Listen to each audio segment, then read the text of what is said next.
Ibu bapa dan saudara-saudari yang dikasihi Tuhan, selamat pagi. Saat ini kita akan mendengar firman Tuhan. Marilah kita berdoa. Kasih karunia dan damai sejahtera dari Allah Bapa kita dan dari Tuhan Yesus Kristus menyertai kamu sekalian. Amin. Firman Tuhan tertulis dalam kitab 1 Yohanes 1 ayat 9. Jika kita mengaku dosa kita, maka Ia adalah setia dan adil, sehingga Ia akan mengampuni segala dosa kita dan menyucikan kita dari segala kejahatan. Demikian firman Tuhan. Saudara-saudari yang dikasihi Tuhan, Yohanes menulis surat kepada orang-orang percaya untuk mengakui dosa di hadapan Tuhan, karena tidak ada dosa yang tidak diampuni, kecuali dosa yang tidak diakui.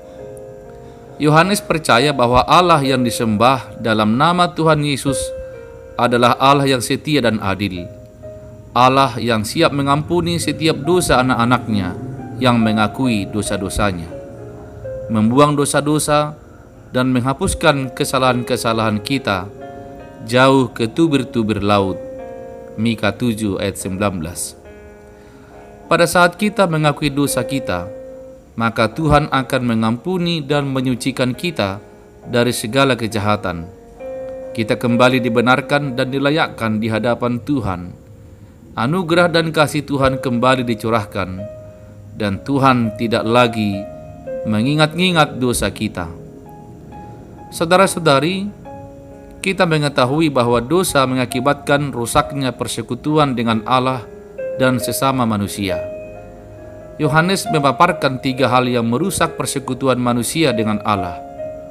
Pertama, hidup dalam kegelapan.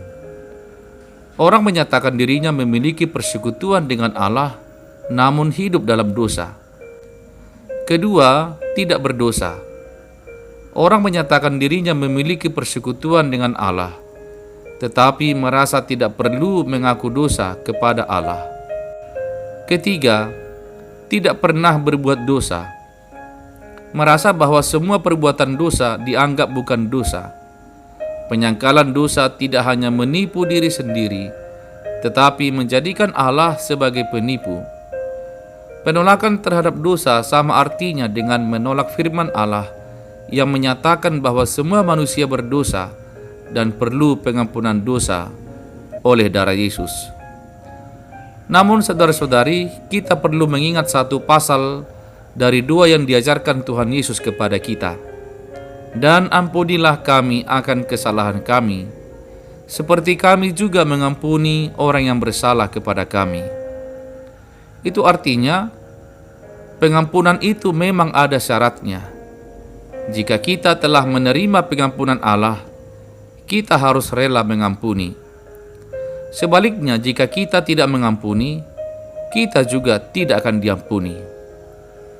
Itu artinya juga bahwa pengampunan Allah telah tersedia dan telah diberikannya kepada kita.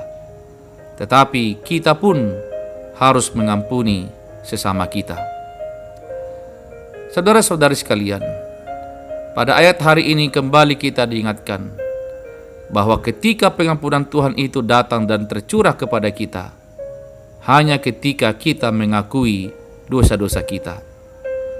Tuhan memang tahu kita sudah berdosa, tetapi Tuhan menginginkan kita mengakuinya di hadapan Tuhan. Niscaya dosa-dosamu, dosa-dosa kita semua akan diampuni olehnya. Amin, marilah berdoa. Ya Tuhan, terima kasih. Engkaulah Allah yang mengampuni kami, mengampuni dan menghapus segala dosa-dosa kami. Ajarlah kami juga untuk bersedia memaafkan dan mengampuni sesama kami, supaya ketika kami datang ke hadapan-Mu memohon pengampunan, kami telah mendahului diri kami mengampuni sesama kami. Terima kasih ya Bapa.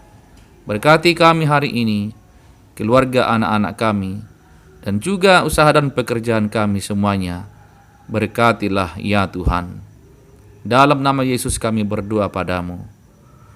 Amin. Saudara-saudari, selamat pagi, selamat bekerja, selamat beraktivitas, selamat melayani. Shalom.